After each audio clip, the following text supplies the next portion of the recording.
Salut à tous, c'est le fil. J'espère que vous allez bien. Donc première petite vidéo sur la musique. Ce coup-ci, on a pas mal parlé de développement spirituel, l'alchimie, tout ça sur les autres vidéos.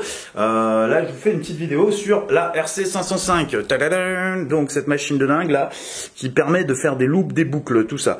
Donc je vais rapprocher la caméra du truc là que vous voyez un peu mieux. Petite pub au passage pour le copain d'encore, Artisan de Crest, qui nous fait toujours ces fameux caissons autonomes à pile. Là, je suis pas branché sur quoi que ce soit. Enfin, si, je suis branché justement sur l'amplificateur. Je suis pas branché sur une prise. Tout mon système, il marche comme ça. Donc, c'est cool. Voilà. Donc, s'il y en a qui ont des questions un petit peu, des trucs, pardon, j'ai marché sur le chien. S'il y en a, oui, désolé, mon beau. Désolé, petite bête. Bah oui, mais en même temps, tu te mets derrière moi. Donc, si on a des questions ou autres, c'est pas spécialement la peine d'attendre des réponses. Mais par contre, si vous me laissez des commentaires ou des trucs, voilà, non, là, je suis à contre-jour. Si vous me laissez des commentaires, eh ben, je ferai dans les vidéos, j'adapterai les commentaires aux vidéos suivantes. Donc, si par exemple, vous me dites, ouais, Phil, faut que tu rentres un petit peu plus dans les détails techniques sur l'édition. Des mesures, par exemple, je vous ferai une vidéo sur les mesures pour la RC505. Là, on va survoler la bécane. C'est une petite présentation pour ceux qui l'ont pas ou ceux qui envisagent de se la choper. Je travaille pas pour Boss, hein, mais bon, ça me déplairait pas. Et c'est vraiment un putain d'outil. Moi, je trouve ça complètement magique. Allez, hop, on passe direct dessus. Tac, je règle ça. Hop. Voilà, hop, tac. Voilà. Donc la RC505, ok. Normalement, on entend la voix à la cool. Je referai l'enregistrement si ça le fait pas. J'ai pas testé, c'est vraiment en mode one shoot. Hop, je vais reculer un peu. Tac. Voilà. Donc le principe, si on a une machine, en fait, vous voyez, il y a 5 pistes. Ça correspond en fait, comme des pistes d'une table de mixage en fait. Vous avez un petit potard qui permet de régler là, tac, qui permet donc chaque piste est indépendante comme sur une table de mixage. Donc le principe, en fait, ça va être de pouvoir boucler à l'infini. Enfin, à l'infini, hein, à force que vous en mettez, ça devient un peu cacophonique au bout d'un moment. Mais l'idée, ça va être d'empiler un maximum, enfin autant que vous voulez, de pistes sur chacune des pistes, et après de pouvoir les retravailler, délirer avec. Les retravailler en sortie, avec ce gros bouton que vous avez ici, et le même bouton que vous avez ici, en entrée. Donc ça, on va y revenir. Donc déjà, pour vous montrer le principe au niveau des loops, vous avez la possibilité, vous pouvez enregistrer empilé sur la même piste. Donc ça peut donner ça. Donc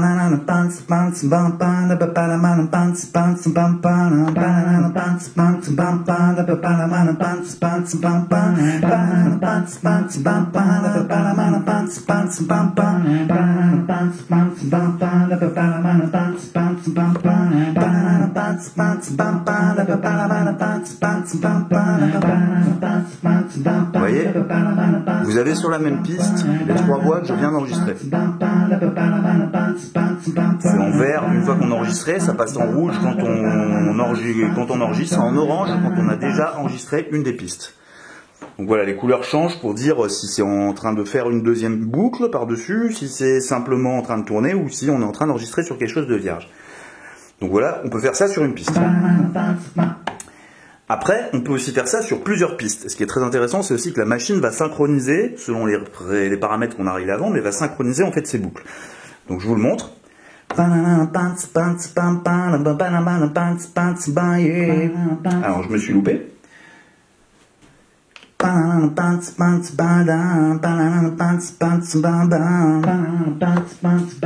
première piste de fait.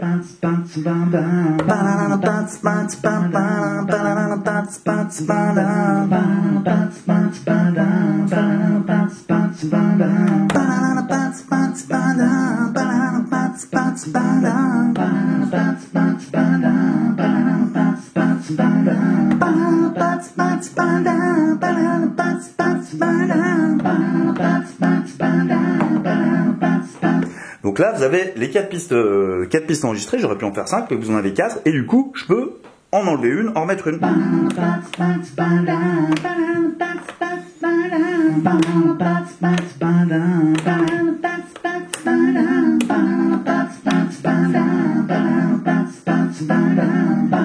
Donc chose intéressante, sur ces pistes que je viens de créer, je peux choisir d'appliquer des effets. Donc ça peut être des effets variés, comme des filtres, des bits répétiteurs. Il y a pas mal d'effets qui permettent de transformer en fait la musique qu'on a enregistrée. On peut même régler, mais ça je reviendrai si on a qui me demande, mais on peut même régler que l'effet n'agisse que sur une seule des boucles, sur 2 boucles, enfin on peut faire pas mal de choses. Inverser les pistes sur elles-mêmes, des trucs dans le genre. Donc je vous montre.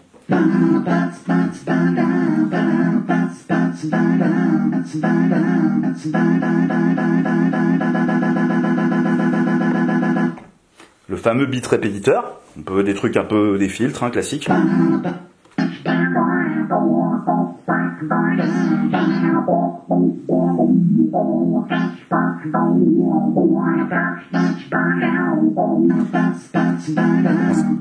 En sachant qu'on a la possibilité de mettre plusieurs effets ensemble.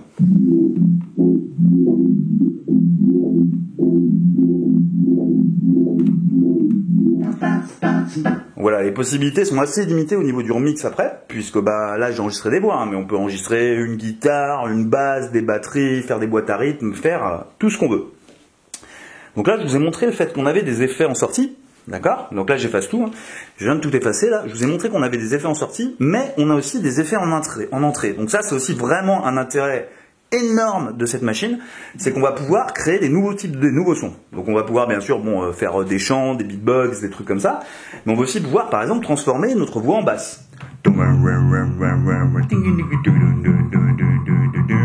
Y rajouter de la distorsion.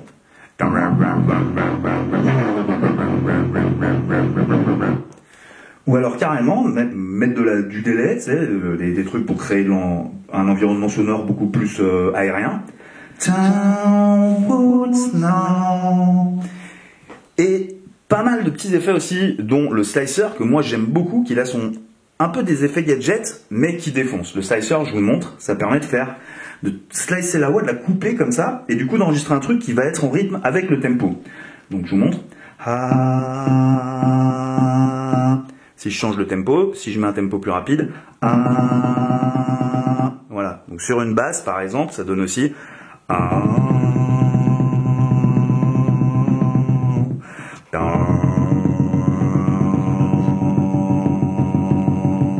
vous entendez peut-être ma voix en même temps. Je m'éloigne. Du coup, on peut vraiment en entrée créer des voix, créer des sons complètement barrés, des voix de robots, faire un peu tout ce qu'on veut. On a tous les effets de base qui peuvent servir à faire du multivocalisme, à créer des voix différentes. Donc voilà, les effets en sortie qui permettent de modifier le son, les effets en entrée. Tout à l'heure, je vous ai montré qu'on pouvait du coup empiler pas mal de voix les unes au-dessus des autres, qu'on pouvait en empiler séparément. Donc vous avez vraiment la possibilité, ça vous donne une possibilité infinie. Vous pouvez rentrer une basse, une guitare par exemple, transformer votre guitare en basse, puis enregistrer la basse. Vous avez également des petites batteries à l'intérieur de la machine, une sorte de boîte à rythme qui vous permet déjà, avec des rythmiques enregistrées, de faire des choses, de jouer dessus.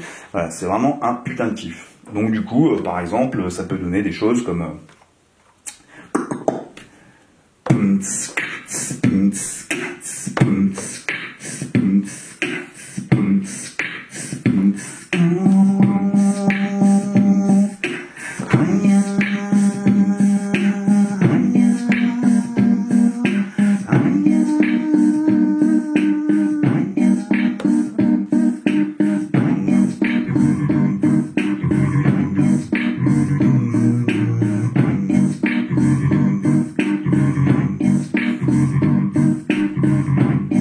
Et là, vous avez un morceau qui est composé, sur lequel vous pouvez improviser, triper, faire n'importe quoi.